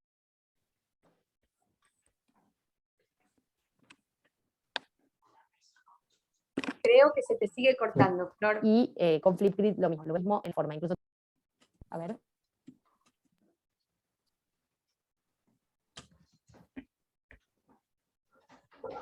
Bueno, sí, Bueno. Flor, seguimos con las reconstructivas globales. ¿Por qué? Porque en la presentación ustedes se van a encontrar con ese signito más con información sobre Flipgrid, cómo usarla, y hay un tutorial también. Así que pueden digamos, apelar a esa ayuda, y también, digo, cuando quieran utilizarla, nos pueden contactar a nosotras para, si tienen alguna duda, que los acompañemos en lo que sería cómo utilizar la herramienta, en qué contexto, o sea que cuenten con eso también. Veo que ya está Florencia porque ya puso la estrategia reconstructiva global. Y acá, el ejemplo que propusimos, lo pensamos alternando y combinando los tres entornos, las tres posibilidades, es decir, el aula física, los momentos en los que nos encontramos en un aula física, el aula virtual y la videoconferencia. Ejemplo de las propuestas reconstructivas globales. Por ejemplo, pensemos en un docente de economía, ¿no? Es lo que se nos ocurrió, y en el contexto social y económico en el que estamos fue el ejemplo que se nos ocurrió. Entonces, somos docentes de economía y les proponemos a los estudiantes que hagan un estudio comparativo de las políticas económicas de los países latinoamericanos, y esa mirada está puesta en mirar los procesos inflacionarios, ¿no? Y ver cómo los distintos países fueron trabajando con esta situación, que es verdaderamente un problema, y ponerlos a mirar en torno a qué fue lo que hicieron cada uno de los países para resolverlo, ¿no? Cómo van llevando adelante este problema, ¿no? Entonces, para poder resolver esta situación, que es este estudio de mirar y de comparar y de analizar cada una de estas situaciones, los estudiantes van a tener que recorrer los distintos contextos y conocerlos, y conocer las particularidades en función de sus contextos y de las múltiples situaciones que se dan en cada uno de los países, ¿no? Para poder llegar a una exposición en torno a lo que fueron descubriendo. Otro ejemplo que podríamos pensar, para salirnos de la economía, un tema que es por ahí tan difícil, podría ser un docente de física que convierte un ejercicio en un problema, en donde plantea, por ejemplo, que a un auto le van sucediendo variados hechos que van modificando la situación inicial, y entonces, en función de las leyes de la física, ir mirando qué es lo que sucede con el movimiento del auto. Entonces, en función de estos dos ejemplos, pensamos que se podía trabajar de la siguiente manera, ¿no? En el aula física nosotros podríamos delimitar el trabajo que esperamos que los estudiantes realicen, cómo deben construirlo, si la actividad es de tipo individual, si es grupal, cuál es el tiempo, cuánto tiempo tienen los estudiantes para llevar adelante esta actividad. Es decir, todas las preguntas que se vayan generando en torno a la consigna, que es una consigna que quizás amerite explicación y que amerite trabajo por parte del docente, entonces lo trabajamos en el espacio del aula virtual. Al mismo tiempo, podemos, por ejemplo, en el aula virtual, ofrecer también la consigna de trabajo, ofrecer un conjunto de materiales, o sea, porque tenemos que poder ofrecer a los estudiantes un recorrido de lecturas, de posibilidades para que hagan este trabajo en torno a esto que queremos que reconstruyan. Podemos abrir un foro en donde les proponemos que vayan socializando y mostrando cuáles son los avances en torno a este trabajo que vienen haciendo, ya sea que lo proponemos de forma individual o grupal. Podemos hacer un seguimiento también utilizando un documento colaborativo, una presentación colaborativa, como hicimos en el encuentro anterior, que estuvimos trabajando todos juntos en una presentación colaborativa, en donde podemos vernos, nosotros como docentes podemos ver a los grupos y a su vez los grupos se pueden ver entre sí. Y podemos subir como cierre, ¿no?, de la actividad, podemos pensar en seguir en el aula virtual y utilizar algún mural de los que estuvimos viendo, como puede ser el Padlet o el Flipgrid. El Padlet por ahí nos permite reconstruir todo el recorrido, porque los estudiantes seguramente van a tener material para mostrar, van a tener quizás algún video o algo, entonces el Padlet puede ser más apropiado quizás que el Flipgrid, y también, ¿por qué no?, podemos ofrecer una videoconferencia en donde los grupos expongan el trabajo que les llevó X cantidad de tiempo y que llegaron a X resolución de esta actividad que les propusimos. O sea que también podemos apelar a la videoconferencia, y ese espacio de encuentro se vuelve muy productivo, porque los grupos, le damos la palabra al estudiante, le damos la palabra a los grupos, y esto suele ser muy dinámico. Sí, Clara, no sé si ahí me escuchan. Sí, te escuchamos. Internet mediante, quería agregar algo. Y es que Ricardo preguntaba por las herramientas que sugerimos utilizar para grupos que entregan sus trabajos en forma muy dispersa en el tiempo, o que tienen muy diversa participación espontánea en foros. Bueno, creo que llegando ya a este punto, donde ya recorrimos algunas herramientas de Moodle, y también dimos un pasito hacia herramientas externas como Padlet o Flipgrid, creo que podemos presentar cualquiera de estas, ¿no?, para que se entregue. Podríamos, por ejemplo, generar una tarea que tenga fecha límite de entrega el último día de clases, ¿no?, y que se vayan entregando ahí, aunque no entreguen todos al mismo tiempo.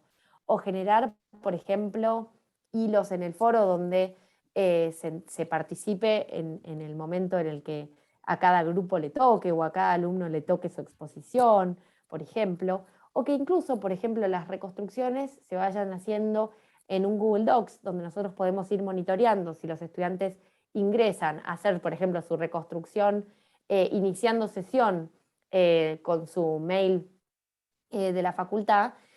Podríamos hacer un seguimiento de todos los cambios que hubo en el archivo de manera colaborativa. Entonces, saber qué es lo que anotó, qué es lo que agregó, qué es lo que cambió cada uno de los miembros del equipo.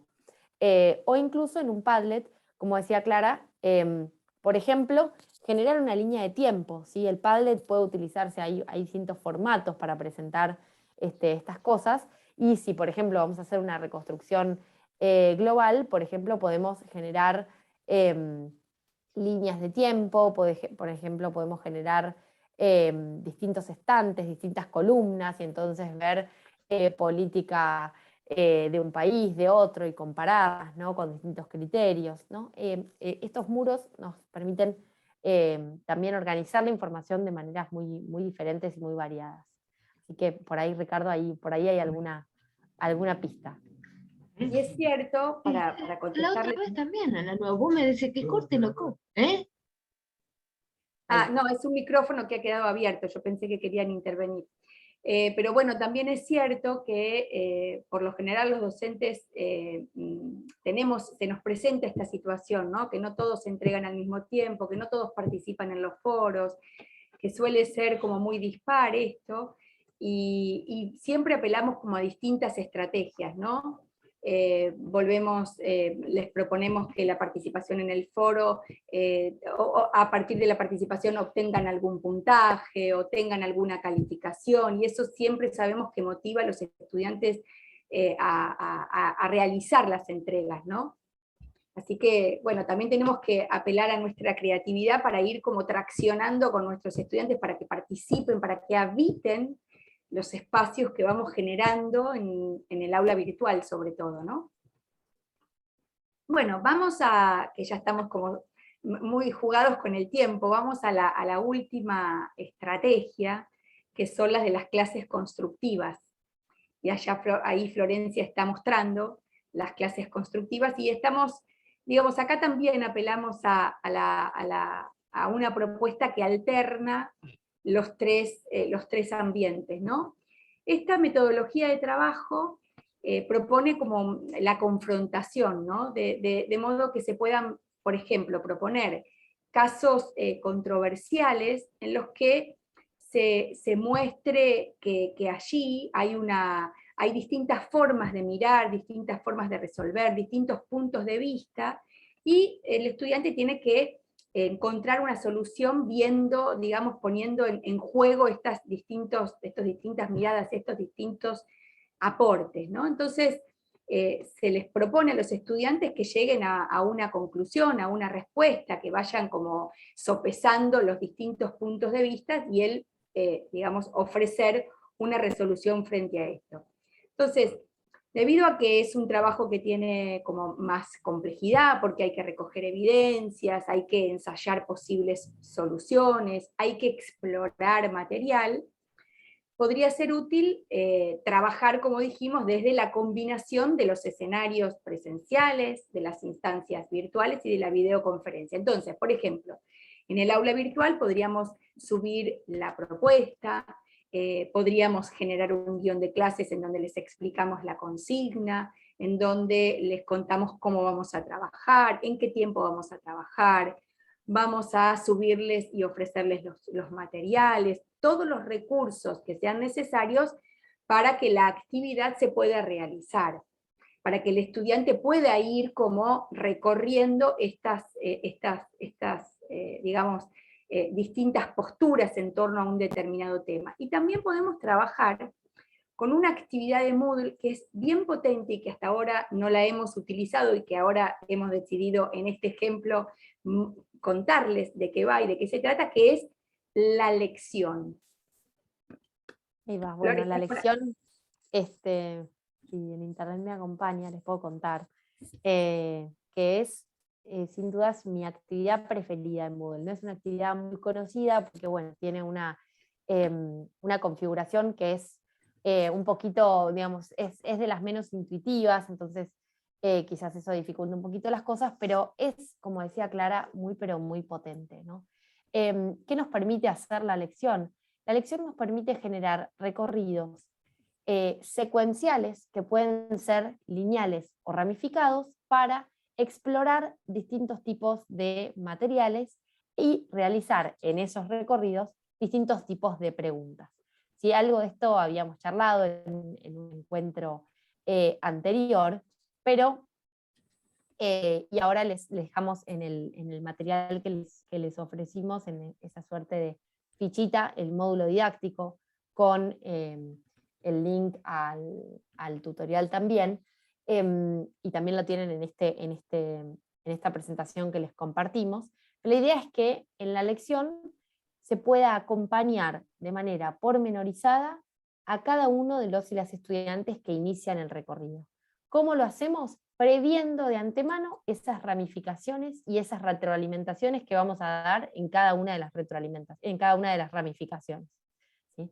Entonces, podríamos, por ejemplo, dejar el material para visualizar a modo de lección y entonces presentar primero un texto, luego una pregunta que permita al estudiante verificar si comprendió efectivamente el texto, luego un material que complemente el texto o un material que retome algo que no se entendió en la pregunta porque la pregunta se respondió incorrectamente, etcétera, etcétera, y de esa manera ir armando un recorrido personalizado para cada uno que realiza la lección.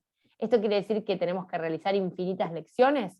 No, esto quiere decir que previendo una suerte de rango de ramificaciones posibles, podemos acompañar a cada uno de manera puntual, porque cada uno va a ser un recorrido específico, propio, ¿no? Muy bien. ¿Seguimos? Vamos a avanzar un pasito más. Esto Bueno. aquí elección, cualquier duda que tengan, sepan que tienen el módulo didáctico y si no nos pueden escribir también. Antes de esa presentación, Flor, debido a que la propuesta, el ejemplo de esta estrategia que es como más compleja de clases constructivas, nos faltaría contar que, por ejemplo, ya trabajamos en el aula presencial, ya ofrecimos materiales, ofrecimos la lección, o sea, venimos como trabajando en esta propuesta. En el aula virtual podemos acompañar a nuestros estudiantes abriendo un foro para consultas, o abriendo un foro también para ver el avance de los trabajos y del recorrido que vienen haciendo nuestros estudiantes. Para el seguimiento de los trabajos, tanto sea si la propuesta que generamos es un trabajo individual o un trabajo grupal, vamos a utilizar el foro, vamos a utilizar los documentos colaborativos, y hay otras dos herramientas que nosotros sabemos que algunos de ustedes las vienen utilizando, como Slack y Trello, y ahí les pusimos un puntito rojo con información, con más información para que ustedes puedan conocer estas dos herramientas que les estamos como ofreciendo como posibilidad para seguir estos proyectos. Pensando en el cierre, ¿cómo podríamos hacer el cierre de esta actividad? Pensamos que una videoconferencia puede ser apropiada. ¿Por qué una videoconferencia? Porque al proponerle a los grupos o a los estudiantes que recojan evidencia, que luego ofrezcan una solución y la muestren a través de un formato, por ejemplo, imágenes, videos, audios, materiales, la videoconferencia puede resultar óptima. ¿Por qué? Porque pueden ir por grupos o individualmente compartiendo todo este material que fueron como reconstruyendo, todo lo que fueron recogiendo como evidencias, y mostrar este recorrido en una presentación. Entonces, acá lo ponemos, utilizamos la videoconferencia para darle nuevamente la palabra a nuestros estudiantes, y esto suele ser muy rico y muy constructivo para el aprendizaje. Así que nos parecía que esta es una forma posible, que obviamente hay muchas otras, esta es solamente algo que se nos ocurrió a Florencia y a mí, como para mostrarles cómo podemos utilizar herramientas y recursos que ofrece la plataforma Moodle, pero también externas, y que nos permiten armar un recorrido de aprendizaje en donde podemos trabajar con estrategias que apunten a un desafío cognitivo mayor o no, y lo podemos hacer combinando los entornos, ¿no? El siguiente... Sí, me parece súper importante aclarar que si bien nosotros presentamos algunas de las herramientas, por ejemplo en algoritmos, o en las estrategias referidas al recuerdo, eso no quiere decir que solamente deban restringirse a esos niveles de apropiación o a esos niveles de complejidad, ¿sí? ¿Podemos utilizar un cuestionario para una estrategia constructiva? Sí. ¿Podemos hacerlo para una reconstructiva global? Sí, podemos hacerlo. ¿Podemos hacerlo para una reconstructiva? Sí. Digamos, eso depende de la estructura de nuestra propuesta y de los elementos que nos guste poner en juego en cada caso, ¿no? Así que la idea no era que restringir, sino bueno, enmarcar dentro de una posibilidad y ofrecer una puerta posible. Existen infinitas e incluso eso daría para un curso, creo, anual de 4 horas semanales para tratar las interrelaciones que podemos establecer entre los distintos entornos en un universo híbrido, ¿no? Entonces, ¿qué podemos hacer en lo físico, qué podemos hacer en el aula virtual, etcétera? Sí. Por otro lado, Flor, algo que quizás no lo dijimos en su momento, no recuerdo, pero sí que es importante que nosotros pensamos esto como de forma general, ¿no? Pero en el contexto de cada disciplina, obviamente, esto va a tener una particularidad muy especial, es decir, porque las formas en las que se construye una disciplina, como puede ser la economía, como puede ser, no sé, la mecánica, como puede ser la física, realmente va a suponer estrategias y desafíos diferentes.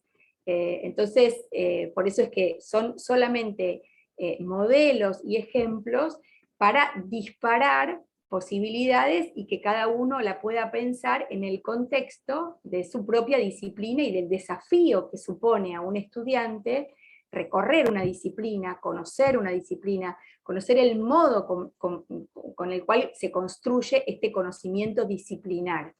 Entonces, bueno, es un ejemplo para disparar posibilidades, podríamos decir. Exactamente, y en línea con esto de las posibilidades, ¿no? Nos gustaría cerrar todo este pantallazo profundo en el que nos han acompañado con tanta participación y con tanto entusiasmo. Dos conceptos interesantes que son el concepto de affordance y el concepto de hackeo. ¿Con qué tiene que ver esto de la affordance, ¿no? La idea es que las herramientas y las tecnologías nos permiten, ¿sí?, ciertos rangos de posibilidad, ¿no? Es un concepto que se utiliza en el ámbito específico de la tecnopedagogía, ¿no? Y me permite pensar qué es lo que puedo hacer pedagógicamente con esta herramienta, ¿no? ¿Qué acciones permiten o no las tecnologías que tenemos disponibles, ¿no? ¿Qué es lo que me habilita o no esta herramienta o este entorno? Esa es una reflexión que hay que hacer a la hora de pedirle algo a una herramienta, ¿no? Primero pienso en lo que me permite la herramienta.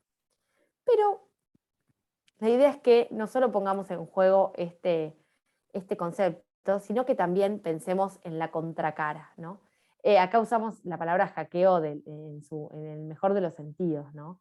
La idea es que podamos justamente hackear la herramienta, es decir, que podamos pensarla para más allá de lo que la herramienta nos propone, para que con nuestra creatividad docente podamos hacer lo más lindo que podemos hacer, que es innovar, ¿no? Entonces, quizás el glosario no era una agenda, ¿no? Pero lo convertimos en una agenda, hackeamos la herramienta, ¿no?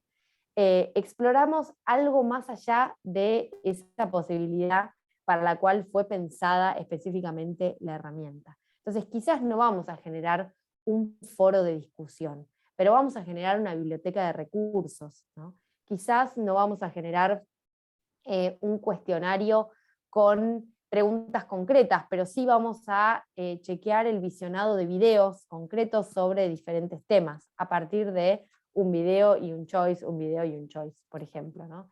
Entonces la idea es que podamos, sí, obviamente, pensar, no forzar la herramienta, pero sí ser capaces de hackearlas, ser capaces de llevarlas a posibilidades que quizás no estaban previstas, ¿sí? Así que esta es la doble invitación, reflexionar sobre la herramienta, pero también llevarla al límite en función de nuestra propuesta, en función de lo que nosotros queremos propiciar y en función sobre todo del aprendizaje de nuestros y nuestras estudiantes. Bueno, Así y que 50, siendo y hasta acá llegamos 57, por hoy y llegamos, 58. pero mostrémosle la última presentación porque nos gustaría, si ustedes estuvieron pensando, mientras nosotros les contábamos los ejemplos, les contábamos sobre las herramientas, entonces la propuesta es, si tienen interés a lo largo de la semana o en este tiempo, ponerse a trabajar con alguna propuesta de actividad y ensayar, utilizar algunas de las herramientas que expusimos, que contamos hoy. Entonces, la propuesta es esta, ¿no? Que piensen en algún tema a trabajar con los estudiantes, que piensen cómo lo van a trabajar, qué estrategias didácticas van a elegir, qué actividades les van a proponer, en qué ambientes lo van a implementar, cómo van, si van a alternar y combinar los espacios, nos lo cuentan, qué es lo que quieren que hagan los estudiantes, y si se les ocurre alguna herramienta posible. La idea es, bueno, que este encuentro les sirva para pensar una actividad quizás que va a venir dentro de un tiempo y entonces ya la tienen preparada, o bien hay muchos que ya están preparando el aula para el año que viene, entonces se les ocurre, porque ya hace un tiempo que vienen pensando en alguna actividad, y entonces nos la muestran, sobre todo también para que nosotros podamos acompañar en dudas que puedan tener respecto del uso de alguna herramienta. Entonces, habilitamos, como siempre, el espacio del aula de comunidad de práctica y el espacio de los foros para que nos vayan compartiendo los trabajos, como muchos ya están compartiendo los enlaces de sus aulas para que las miremos, o están compartiendo los guiones de clase, es decir, lo que quieran ir compartiendo, lo pueden ir compartiendo y vamos trabajando juntas y juntos en este recorrido que vamos como reconociendo las virtudes y las posibilidades de un aula virtual y de los otros entornos, ¿no? Acá dice Pablo que sí, efectivamente estuvimos trabajando con Pablo, que él a partir del primer encuentro y de los materiales que ofrecimos para cómo configurar el aula y cómo trabajar en torno a los elementos que hacen a la comunicación y que hacen a la vida dentro del aula, una vida más amigable, en donde podamos recorrerla y saber hacia dónde tenemos que ir. Bueno, estuvimos trabajando con Pablo en organizar el aula y también con otros docentes. Bueno, Genial, bueno, buenísimo. Matías también cuenta que están trabajando. Así Genial, es. bueno, cualquier cosa ahí nos escribimos, ahí dejamos nuestros correos, M. Ragone y C. Ingracia. Nos escriben y nos mandan el link del aula, y en la medida de lo posible, si son de grado no es necesario, pero si son de posgrado es necesario que nos matriculen como docentes en el aula para poder visualizarla. Así Sí, es. así que cualquier cosa nos escriben y estamos en contacto. Les agradecemos muchísimo por la participación, el compromiso, las cámaras, por todo. Sí, sí, y el acompañarnos 2 horas, que es mucho tiempo, así Es que muchísimo. mucho, Ya tuvimos gracias. el encuentro de videoconferencias y ya sabemos que la atención puede menguar, así que gracias. Sí, nos estamos arriesgando un poco, pero apelamos a bueno, que les sirva realmente. Gracias Y a les todos y invitamos todas. a trabajar en el aula, así intercambiamos. Gracias, Muchas buenas gracias, noches. realmente muy bueno Gracias. todo. Chao, chao. Gracias, muy Gracias. bueno. Un gran Gracias abrazo. a ustedes. Buenas noches, muy Buenas bueno. Chao, noches. buenas noches. Chao, buenas Chao, noches, gracias chao, por buenas todo. noches. Gracias, Chao, buenas Gracias. noches. Gracias por todo.